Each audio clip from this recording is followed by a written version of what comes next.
This morning, as Shara said, I'm going to be just facilitating a short panel discussion for the next 20 minutes or so. That is going to focus really on race, reconciliation, and diversity. So, as Shara mentioned, we've got Owen, we've got Angela, and we've got Fusi with us. Great to have you guys together. So I'm going to throw out some questions, and I'd love for the four of us just to talk, and everyone else, you get the privilege of listening in and enjoying all of the nuggets that are going to come our way. And I wonder if in this discussion we can move a little away from just maybe talking about things like representation or raising leaders and things like that, because I think we all get that.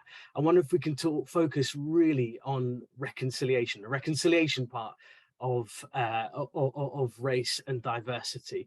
And I wonder, Owen, would you mind kicking us off by just saying, giving us a little bit of a take on whether or not you've had, or I'm sure it is the case, an experience from a race point of view within the local church, or it might not be within the local church, in fact, where there's been some pain, but there's also been some reconciliation that has taken place as well. And would you mind sharing that with us? And Fusi and Angela, you can maybe have a think about the same question as well while Owen is sharing his story, and if you wouldn't mind jumping in with your own straight after Owen. Yeah, no, thanks, Gavin. I mean, I kind of said almost in passing in my talk, where I've learned so much from the story of Jacob and Esau and the journey of reconciliation, and it reminds me of a time in my church. I was on staff in a church, and probably just experienced a lot of painful encounters. I don't think any of them were deliberate. I don't think anyone was trying to be horrible to me, but I think I remember experiencing a lot of painful encounters. And then I suppose that it relates to this idea that reconciliation is it's mainly personal. It's mainly a journey that I go on more than it is a journey of me coming to you in the end and hugging and saying, I'm sorry, let's be friends. So I certainly had got to the point in my church where I knew internally I was withdrawing from people, and I was judging people according to how they understood the issues around race and diversity. I knew I was doing that. I knew internally I was doing that. And I remember reading in a book where a guy basically said, our relationship is more important than this issue. And that really struck me. It hit me. It was like it hit me between the eyes, because I realized that with some people that wasn't the case. And I had to face up to, I suppose, some of my own prejudice and go, oh, actually relationships are more important. And what it meant was, I never, in that particular situation, I don't think I ever went to any individual and said, oh, I'm sorry, blah, blah, blah, blah. But I definitely changed my posture to people who I was who I knew I had judging. And then one other situation more recently is where I have literally gone through a process of reconciliation. The way that I have done that is that literally in a practical way, where there has been an issue, we've set up, say, a meeting, to have a meeting with somebody. I normally push the meeting back. So let me say, give myself a week or 2 weeks, because I know in between now and the meeting, God's going to speak to me. God's going to change me. I've set up meetings with people where when I set it up, I'm in one frame of mind, right? Oh yeah, I'm going to tell you, I know what I'm going to say here. But also I've realized, in this in-between time, I need to be open to God. And so then when I come into a reconciliation meeting, which I have done on a few occasions recently, I've come in with a very, very different posture, because I am anticipating God speaking to me in between when we set up the meeting and the meeting itself. sometimes there's a mediator there. Mm. So I've had people who, and a mediator is someone who you both trust, or it's definitely someone who, so as a pastor, where I might carry in those contexts a level of power, it's definitely someone that the other person trusts. And then we might have a conversation, and the mediator, and I've done it before with a mediator who was brilliant, basically allows for people to say their piece and to be understood and heard, even if you don't agree with everything. You at least being understood and heard, and you can bring your apology. And so we have been through that process a few times recently. That has become the way that I now reconcile in relationships, people. It's really helpful, really, really helpful. And Fusi, I wonder if I can go to you next. Fusi, have you got a specific example from your own experiences? I know you hail from South Africa. You've also been involved in many other nations where you may have dealt with a specific situation, or an example of where there's been pain around race and around division, and where you've seen reconciliation take place. And what does that look like for you? Sure. Just one quick story. And not so long ago, I won't mention the place, but I was listening to someone speaking, and I was sitting in the crowd, and it just so happened that the person did touch the nerve by referring to a story, but which had some racial overtones, and the person wasn't aware. And all of a sudden, in my heart, something just kind of welled up, and I was like, why am I feeling the way I'm feeling? And in my heart, it's almost feeling like I don't like this guy anymore, that sort of thing. But right there in that moment, you do business with God, and the Spirit comes and ministers to me. And I remember walking down the aisle and just going to the person and talking to them and say, when you said this, and this is what happened, and this is what God did to me, I just want to say, I want to, you know what I mean? Just publicly dealing with it in that moment. And I remember feeling just overwhelmed by that and thinking, wow, he didn't know about it. But when I approached the person, they realized that moment, because they weren't aware that it was quite a big thing. They said, oh, and it was just a moment where we hugged and we loved each other. And I thought, wow, when the moment is, the Spirit highlights something, deal with it in that moment. And, because if he lies, sometimes the enemy can just put loads of stuff in your heart. And so for me, that was the example, that we actually spoke about it. I was honest about it. This is what happened. This is how I felt. And this is what God did. And I just want to say, I'm sorry that I felt like this as you were speaking. Yeah. Wow, that's interesting, because the other person didn't actually realize. Is that correct? They didn't realize. Yeah.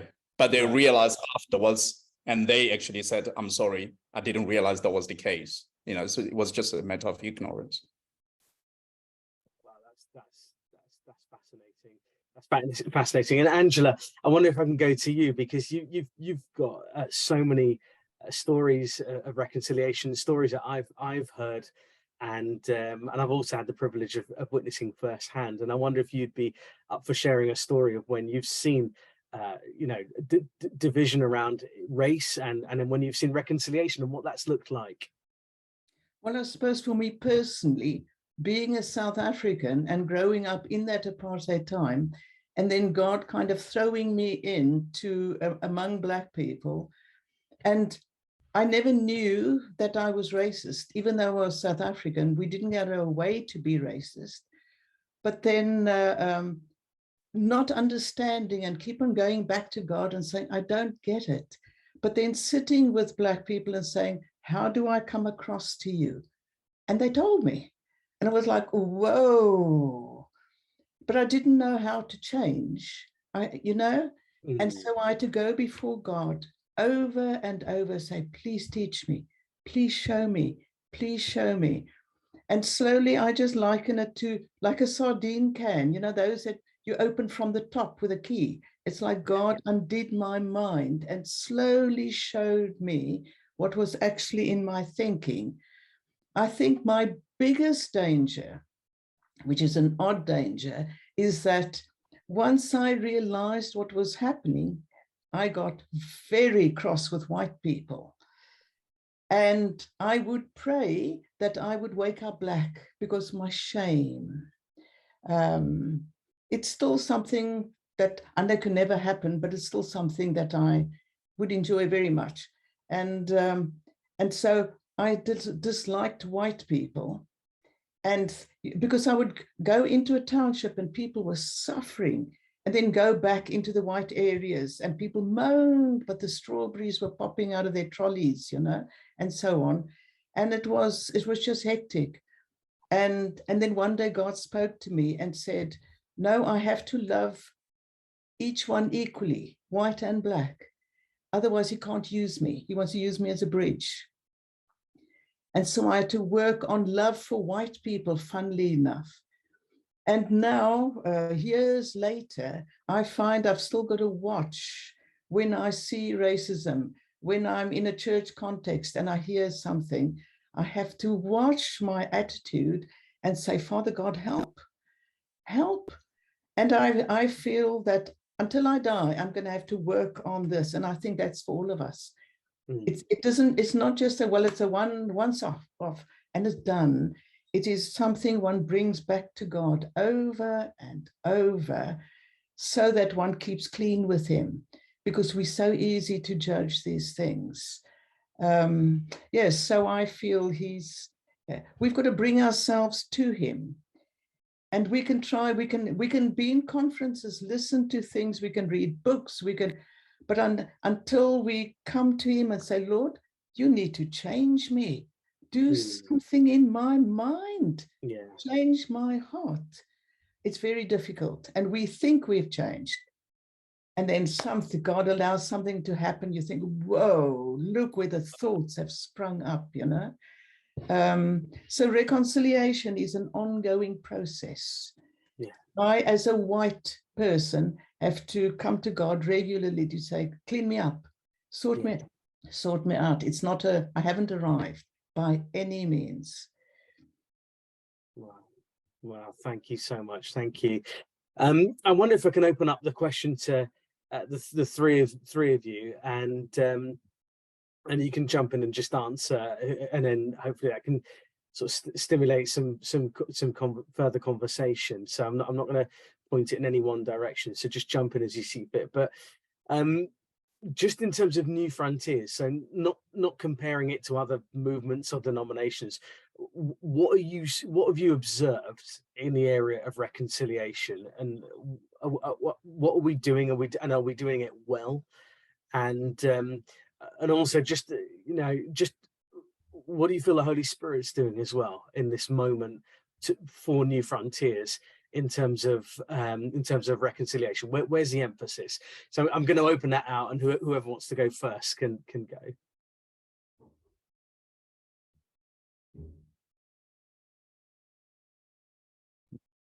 That's a tricky question. So we're each waiting for the other one to say something. Yeah.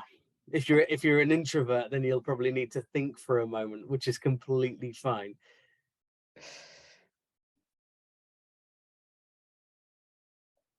Angela, do you want to give it a shot? I will give it a shot. I think go for it. Really, I'm glad that it's on the table now. It's being looked at. Whereas for years we did all kinds of other stuff. And we celebrated how we were in this country and that one, and doing this and that and that. But underneath, we weren't sorting out this thing, this division between races, nationalities, how people felt about each other. But it's on the table now. It's only just beginning, really. But I'm glad that it's opened up, and so we can look at it. I think we're very slow, and we really need to give this great thought and work at it. And God is really raising up people to help us now. And so I feel for New Frontiers, of which I've been a part for 38 years, so feel I've got the right to say, really, we need to move on because things are in a mess, and it's the church that is a witness to the world. So the world, they should be able to look at us and say, how did they do this? Yet we're not really there. And therefore, for New Frontiers, we need to get a move on and grab hold of this, because this is so essential to the gospel. No good getting people saved and they still don't get on. We're still having messes, you know. And so I'm very excited about where we are now as New Frontiers, looking at it, but we need to get a move on. Yeah. What about you, Fusi? I think. Oh no, go for it, Owen. Go for it. I mean, I think that like Angela, I've been part of New Frontiers for decades. I think that the strength of New Frontiers is, you know, it's a grace-filled, spirit-led, you know, God-honoring movement. The challenge of New Frontiers is we can think we've got things sewn up that we don't have sewn up. And so embracing the new thing becomes hard for us. And I think this is a new thing. So in my mind, I think reconciliation is the thing. That's the next generational thing that we are going to have to deal with. I know we're talking here about race, but I think in the book Invisible Divides, I'm not sure whether it was Natalie or Paul, but one of them say in that book, I didn't know I was working class until I went to church. Wow. That's like a punch in the eye to the church. Yeah. Because what it says is that the church was where the divides of class are more retained and maintained than in other places. And so we do need to, you know, our blessing is that we are, you know, we love God and we're open and all those things. Or our challenge is that we're not as open as we sometimes think we are, and that maybe that we're almost trying to retain a way of thinking when I think 2020, you know, I've had a friend of mine say the world changed at that point. He wasn't just talking about, you know, George Floyd or COVID, but Floyd, COVID, all these different things happened and the world was a different place. And we have to think of it like that while still embracing the gospel and wanting to love Jesus, but recognizing there's another way that we can do that. And so, it's good. It's good that is beginning to happen. And even things like this, you know, is very good for the movement because the posture of it is very different. Yeah. Fusi, have you got any thoughts as well? And in particular, I wonder if you could just touch on, you know, where you might think the trajectory is heading for New Frontiers as well, if you've got any thoughts on that as well. Yeah, I mean, I grew up in New Frontiers. I became a believer in the New Frontiers Church, but in apartheid South Africa. And I was fleeing the streets where racism was such a big thing, where it was in your face a lot. And when you hear the message of the gospel, you feel this is the answer to everything, which it is. It truly is. And then you go into the church and you realize, oh, we're not quite there yet. So I guess that was the disappointment. You know, you have something sitting down there, but you can't talk about it, you can't express it, because everyone else is super excited that we've got it when you haven't got it, but you're looking for conversational partners, but you don't get any. And at the time, I think it was still even a little bit taboo to even say, can we talk about this? Because we switched the speaker of race off, we switch on the speaker of the gospel louder than anything else, under the guise of, you know, so you sort of think, okay, if I talk about this, that means I'm not in line with the gospel. Whereas as we heard yesterday, you know, the gospel is, you know, addresses the issue of injustice and other things. So I think we'd lost over that. There was a veneer that was put, you know, And I think I got to a point when I moved out of South Africa, when all of a sudden I felt like, oh, people do talk about these things and it's okay. And so I went on a journey, and I've been on a journey ever since. So I think where we are in terms of the wider New Frontiers family, I feel like we've made a lot of progress. By that, I mean, the fact that we can sit like this and have this conversation, for me, I think, thank God we can do that. Thank God that we are hearing one another. Thank God that we are seeing a movement that has a future, and a future in the nations of the world, rather than in one particular maybe race or nationality. And for that, I think we are making massive adjustments in terms of areas of leadership and responsibilities and tasks. And that's evident even here on the number of people who've just been sharing and leading and doing stuff. And I feel like God is doing something. And I think we can so easily, even at this point, think we've got it. But I think there's a lot of work to still do. But on a whole, there's an encouragement there that we are onto something. Nah, that's excellent. I want to finish with one question, and we've got about 5 minutes left.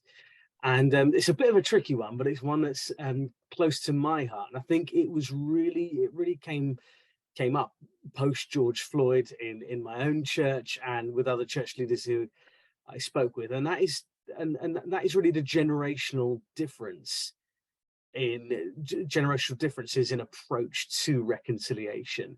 And so what I'm finding is, certainly here in the UK, where I'm based in London, for those under 35, justice and reconciliation is kind of front of mind, but perhaps less so for those who are older.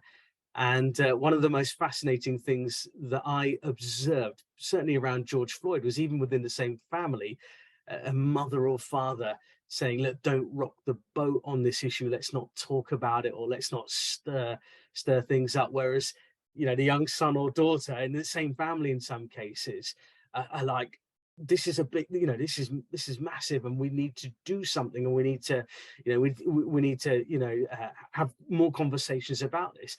Have either of you noticed a generational difference in your own interactions? And if so, is there any thoughts or anything you would say to that, to our brothers and sisters here?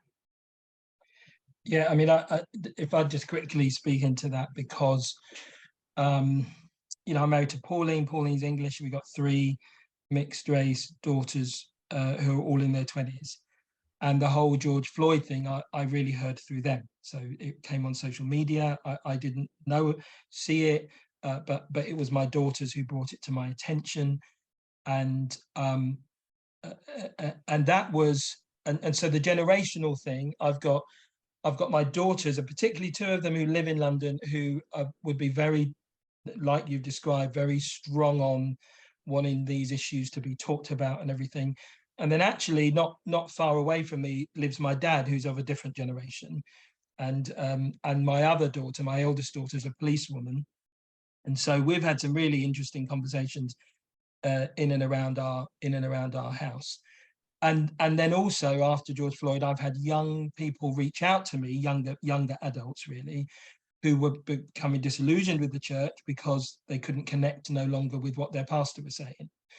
So for me, it has become a thing where I go, I've got to allow the conversations. So I've got to allow an expression of opinion and view that might come stronger than me, that might actually be a bit more influenced by a broader set of values than I might bring to it. I've got to allow that. And then I have to be able to bring into that what I would say a Christian, theological, biblical worldview that puts that can sit in, if you like, because the danger is we pursue something that isn't reconciliation. We pursue something else like racial justice, or something that seems the right thing, but the truth is you can achieve justice and still hate people. Yeah, but you can't reconcile in that same way. So I have found it actually at times very challenging to navigate all these different conversations, and also to have older people in my church who were English, who struggled with it. I've had to navigate. I remember going and sitting and having a cup of tea with someone in my church just to try and help her understand the journey that we were on. So I think for a pastor, it is tricky, but you have to allow the conversations and you have to broaden your own mind, but be secure in what you think, so that you can allow people to say whatever it is they're saying, and it doesn't necessarily shift you. You need to find a way of, how do I encompass this? So that would be my thought on it. Thank you. Fusi, Angela, any thoughts from you on any generational differences you may have observed? I'll just say something just very quickly. So I'm trying to wake it up what it is, but the first one would be, I remember talking to a friend of mine, British, who once said when he was still in his uni years, he used to protest on pretty much everything. Free Nelson Mandela, do this, do that, T-shirts everywhere, placards, everything, because he was in that age with the energy, the vibe, looking to harness that and towards justice. So justice was the big thing. And it seems to be the case, especially for people that age. So the question is it an age thing? And I'm just asking out loud. Secondly, I think the younger generation now are asking different questions to the questions that we, the older generation are asking. They're exposed to more social media and other things like that. So is it the time or is it a generation? I think it could be both. I don't know. Well, I just look at my grandchildren and wow, they are so different to how I grew up, or even people younger than me. Because I think in schools, they talk more about these things and want answers. And so the whole justice thing for younger people amazes me, that they're not going to give up. It's like they're pushing through. And it's what Owen said, we've got to bring the Bible into it and shape how they're thinking, because the schools are definitely shaping thought in the whole justice area. And so for me, I think there is a big change, although I agree with Fusi, there is a season where people have the placards up and the T-shirts and so on, but it's revved up somehow. And I watch my grandchildren and am amazed at the freedom they actually have to think on these issues that are brought up, which I don't remember having that kind of freedom. Really helpful. Fusi, Angela, Owen, thank you so much for taking part in this discussion, for sharing your wisdom. And I'm going to hand back to Sharo and Lex.